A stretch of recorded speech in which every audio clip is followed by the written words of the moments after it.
Disney has been using their streaming service to revive a bunch of their earlier movies as television shows, and one of those they've brought back is the Santa Claus franchise with the Santa Clauses. This makes sense considering the first one is considered a holiday favorite, and I'm sure there are people who are curious what Scott Calvin had gotten up to since the last time we saw him. I think the first Santa Claus is a charming little movie, which has some fun with the Santa mythology, and Tim Allen was able to transfer his persona from Home Improvement to the big screen. The second one is nothing special and not nearly as funny, but it's harmless enough.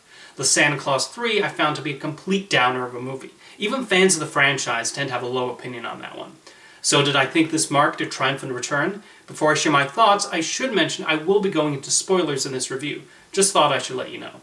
While I did have some major issues with the Santa Clauses, I thought they found an interesting angle of where to take the story.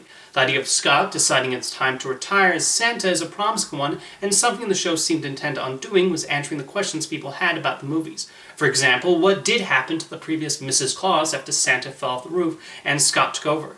The show addresses that, and led to a bit of an arc for Scott's wife Carol. Tim Allen slips back into the role, and he gets some funny one-liners here and there. And as is the norm of this franchise, there are plenty of Christmas-related puns throughout.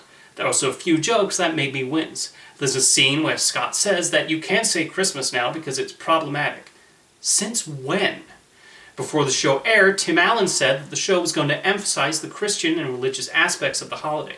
Despite that declaration, I did not notice much of that. The show largely sticks to the familiar Santa Claus iconography. I think what Allen was specifically referring to was an episode where Scott meets the previous Santas, which includes St. Nicholas. He is considered the originator of Santa Claus, so it makes sense for him to appear in this episode. They don't stop the episode to deliver a Christian sermon or have Scott suddenly read from the Bible, which is probably what people expected when Allen made those comments. The idea of Scott's children being raised in the North Pole and how that affects them is also explored. The actors playing the roles, including Allen's own daughter, did a good job, and they do have arcs of their own. We see a bit more of the bureaucratic aspects of the North Pole, primarily with the head elf, Betty. Matilda Lawler did a great job playing this elf who is a stickler for the rules and knows a bit more than she lets on. I was less enamored with another elf named Noel, who serves as Santa's right-hand man. So much of his screen time was spent on being whiny, and he kind of got on my nerves. As mentioned before, part of the story involved Scott retiring from being Santa and passing it on to the next person. He selects Simon, played by Kal Penn, and I had mixed feelings with how they handled this character. In the first couple of episodes, he's portrayed as a genuinely good person who has a sweet relationship with his daughter, and we see how both have dealt with a lot. It makes sense why he's chosen to be Santa, and you expect him to undergo the same changes that Scott had. Instead, they make such an abrupt turn and have him become a villain. It happens so suddenly and does not match at all of his scenes in the first few episodes. I predicted this has something to do with the coat suddenly disappearing, which turned out to be correct, but it still does not make a lot of sense. So the next Santa not having the coat transforms him into a complete jerk? He's eventually returned to his former personality, but I thought the character got an unfair trajectory as a result of this. As expected, we get a few guest appearances from actors who were in the movies. It was particularly nice to see David Krumholtz return as Bernard.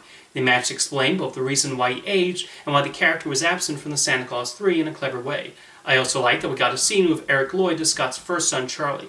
Even though the plot is about Santa retiring, the Council of Legendary Figures does not show up. You would think this would be important enough for them to say their goodbyes or convince him not to. Wendy Crewson and Judge Reinhold also did not make an appearance. However, I would understand Allen and the writers deciding not to make the show into a cameo fest. The Santa Clauses is getting a second season, so I won't be surprised if we see them next. Like I mentioned earlier, the show seems to try to get into the concerns people had about the mythology set up by the movies. One was the whole idea of Santa slipping off the roof and dying, which led some viewers asking what would happen if an animal or child or a psychopath did it.